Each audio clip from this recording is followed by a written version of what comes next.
Welcome, welcome, welcome to Clever Orbits. This is Louis Brandmeier, and today we are discussing the first short trek in history, Runaway. With me today I have the illustrious, the fun, the often deadpan, Richard Futrell. Richard, hello. Hello. How are you? Outstanding. And yourself? Fantastic. We also have on the line the clever, the witty Tyler of Brandmeier. Hey, Tyler. Hello, Louis. How are you, man? I am fairly decent today. That's great. That's so much better than awkward and in pain. Very unpleasant states. Those are very unpleasant states. All right, so our last but not least, master of martial arts and making people into less fat people, Benjamin Seep. How are you, buddy? Hello, I'm good. We're not a complete enumeration of your skill sets. As we were discussing before the call, you have a very particular set of skills. As in the movie Taken. Okay, yeah. So, I like how you didn't... Sorry, I was seeing if you were going to finish that or if I needed to step in and do it, but I think you did just fine. Yeah, I think it is as meaningful as me dropping the remote was just now, which luckily I'm not in prison because dropping the remote is just as bad as dropping the garlic sauce. So, yes, garlic sauce. So, Runaway, 15 minutes and change long with an abbreviated theme song. I'm going to go ahead and give you guys my opening salvo on this one. I definitely wept at the moment of compassion, which, in the interim, since you were last with us, Ben and Tyler, we've come up with this distinction that I have found applies or has applied for me in viewing literally every episode of Star Trek I've ever watched, which is there happens to be a moment where either a character in a situation elicits a deep, overwhelming, sometimes experience of compassion in me, or there's just like a very sympathetic or empathic portrayal of an experience of a character on screen or a situation that just has me get what Star Trek is about, which is relating between characters or relating to a character and having us see their experience really in our body and our emotional experience. And so that is, I've found easy to find at least one, so be on the lookout for it in every episode for your own. But with this one, it relates directly to the theme, and I felt like the theme was very Star Trek. It was mutual compassion and understanding, bringing an individual to step back into their full power. Now, given the landmark kind of stuff bouncing around in my head, I know the power of listening. And being a coach, I know the power of having a meaningful, authentic conversation with someone else about what's going on in your head and your life and how that can totally radically transform and reshape the direction your life goes in and the actions you take, the belief you have in your own capacities. And, as some of you may or may not have heard by this point, in Intersections in Real Time, you'll hear many of those moments between Ben and I and how they shaped our career through life, so to speak. And so this episode shows, Tilly listening to Poe in a certain way and seeing and viewing her in a certain way to make that make even more sense to listeners who don't have the distinction of the listening from Landmark, which is basically listening is how you interpret someone else. It's the full set of like perceptions and experiences that you carry around of that person, their limitations, their capacities, their expertise, and it can be positive or negative ultimately. It can be uplifting and can enhance and augment their own capacities in the world, or it can diminish them. And so this viewpoint, which is a view ultimately chosen by the individual when they're conscious of it and not merely something that they're a slave to based on things that person has done or not done in the past or evidence that person has given or not given, this listening thing is a choice. And, Tilly, her character, I think, and throughout season 1 of Discovery, she's kind of the innocent, almost naive representation of Federation and Starfleet ideals in their highest expression. amidst a cast and a set of events that are dark and grim and gritty and heavy and hard and challenging. And she shines as this hopeful, bright, optimistic, willing, open. Like that is her listening of what's she is kind of the listening of what's possible in the ideal expression of the Federation. And so here she just kind of exudes that listening for people who she encounters. Now, she's also got this kind of burgeoning self-respect and burgeoning grounded ownership over the space that she inhabits, as is beautifully, I think, portrayed when Poe basically hisses at her in this very animalistic way, and she hisses back with very, like, sassy, but also kind of like, hey, you're not going to frickin' mess with me. It's kind of like a, Ben, you and I were talking about martial arts yesterday, kind of like when somebody postures up and like assumes a position, even in nature, you could probably see this in bears or whatever, like a menacing position. And so I got a sense from her that wasn't present throughout season 1. She was kind of mousy, kind of uncertain. So this is a real moment illustrating the development of the character from the very first couple episodes where we see her to now. And this is between season 1 and season 2, and happens, interestingly enough, not to betray anything of what has happened or will happen in either of those seasons, which luckily enough, I didn't think about, how it could connect to the rest of the tissues of the Star Trek universe before sharing it with Ben, who hasn't seen season 1. But anyway, there's a mirror of what happens in this episode where Poe is granted a sympathetic listening by Tilly. Tilly is willing to hear her in a way that no one else around her can. She's willing to attend to the unique individual experience that Poe is having and to get into the world of Poe. And Poe, just because, Tilly has done this for her, is found to be willing to do the same to Tilly and revives Tilly's faith in her own capacities when, in fact, her own mother is unwilling to have faith in those newfound and newly expressed and expanded capacities. And so, it's a story of human potential.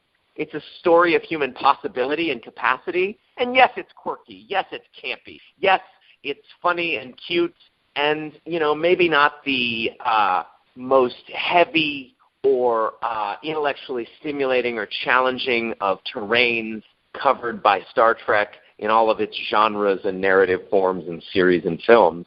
But it is fun, and it is interesting, and there is something worth seeing there if one is willing to find it. So the moment of compassion that I'll end my salvo with is that she says to Tilly, I guess I just needed you to be you.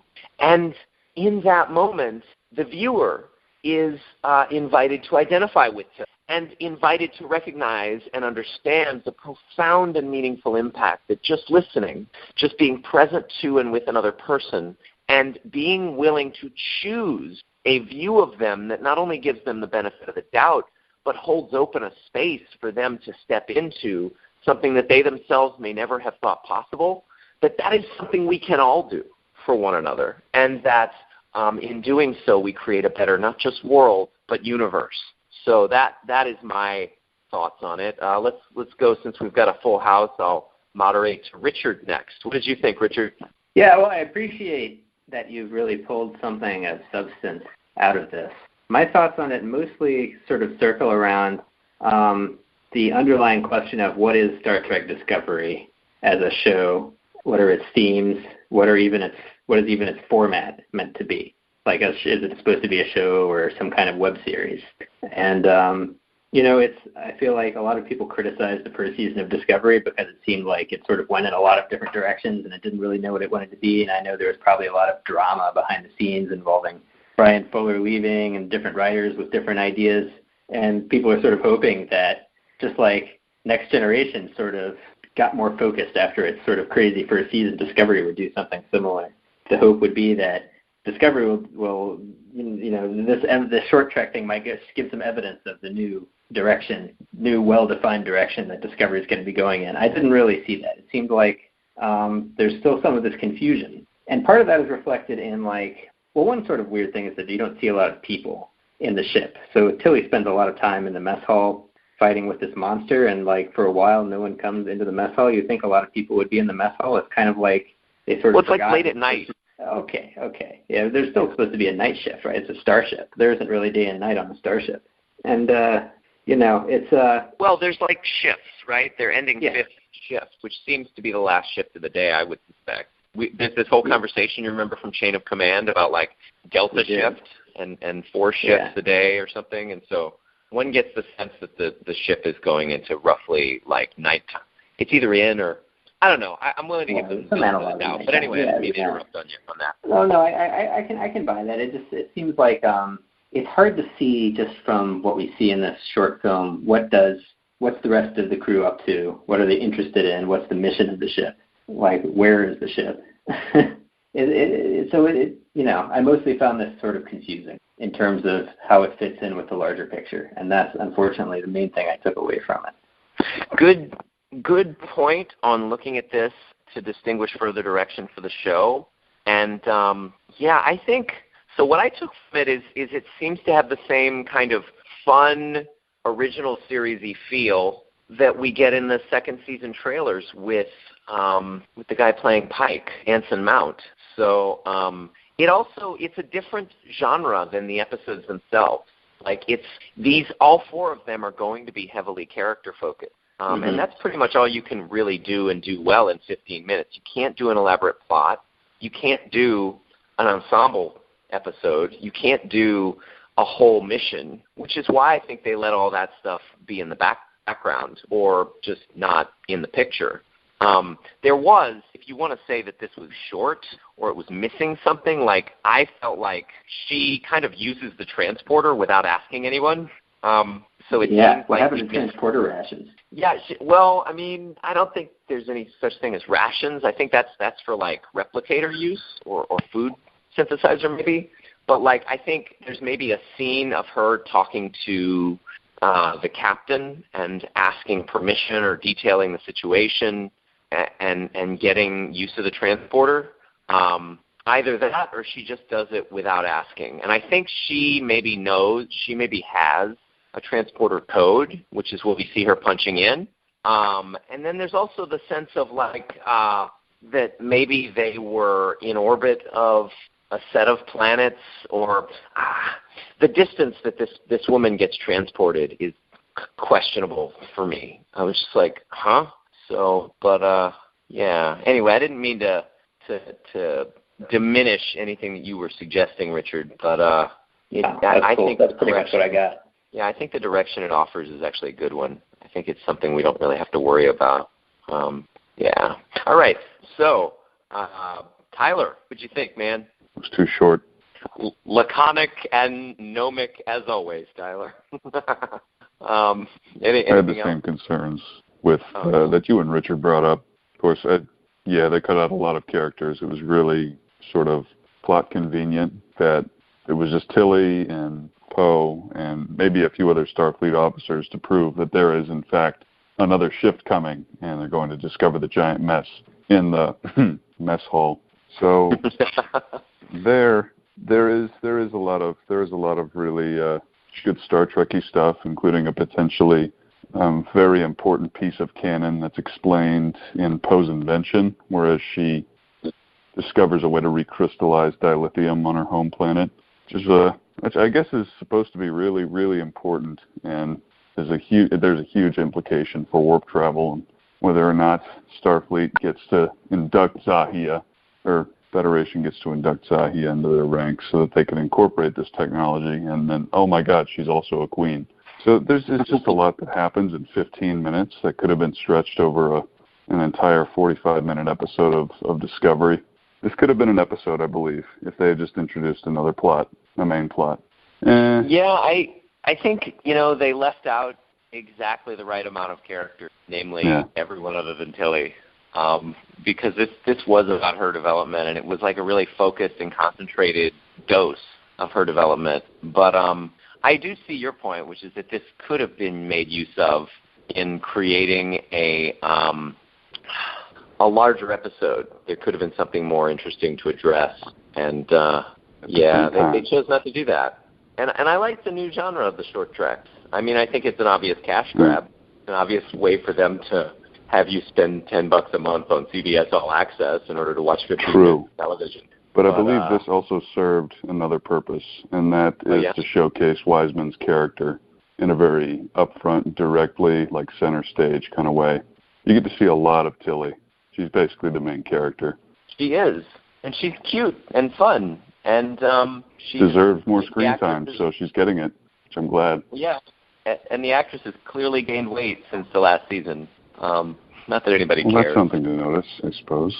I guess. I mean, like, I just remember being really attracted to her and not saying anything about bodily standard or how anyone should be, but I just found myself a little less attracted, which is that's fine. That doesn't matter. She's still extraordinarily beautiful and sexy and all of that, but I especially liked her evil eye when she gives the evil eye to the replicator. That was cool. Favorite. And then so cool. Anything else, Tyler? No. I agree. How far did they travel? How quickly? Oh, yeah, great question. Or did they somehow find a way to cross over to the Kelvin timeline and steal Scotty's transwarp beaming equation? Yeah, that's well, maybe they already have. Oh, well, we don't know. We're not sure. Nah, man. That. Well, it would explain getting around the spoilery territory. Anyway, yeah, that's all I got. Oh, awesome. Well, thank you, Tyler. And Ben. Let it loose, man. I don't want to vote. Well, no, let's not do that because that would take up way too much time. I'll keep it brief. There's only 3 things I've ever stopped watching halfway through, and that was Ghost Rider, Alien vs. Predator 2, and this. I just couldn't do it. I made it, I think it was 8 minutes and 54 seconds in before I wound up cutting it off. I couldn't do it. Maybe if I was a Star Trek fan, there would have been a lot more in there for me, but all I saw was a cornucopia of her. I'm trying to say too much. I just didn't appreciate it. I'll put it like that. I don't want to bash anyone for making it. Oh, yeah. Fair enough. I'll just say I had to write a written response to this film so that I wouldn't say any of it on here. I wouldn't hear something else. I appreciate you doing that. Maybe you can make your own video on the Intersections in Real Time channel where you just read that response. Maybe. Yeah. Cool. Well, thank you for that. To conclude on this episode, I think the idea of the Zahians are cool. There's so many of the Federation species, Federation members, and I think Zahia is going to be a Federation member. I like that there's spikes that come out of her back. Poe is a cool character. The music was fun. Tilly's mom is interestingly unsupportive, whereas Poe's mom was.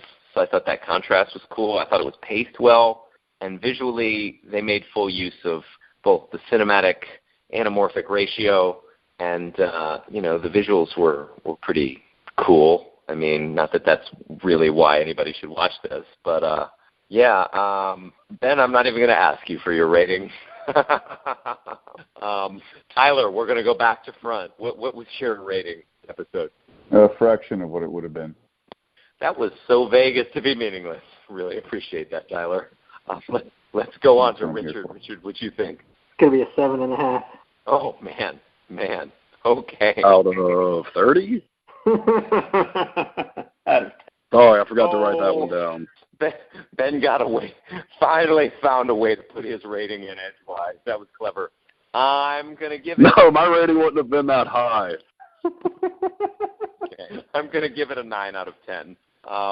I didn't see anything wrong with it personally. I of course have actually seen it 3 times, so that might have made a difference too.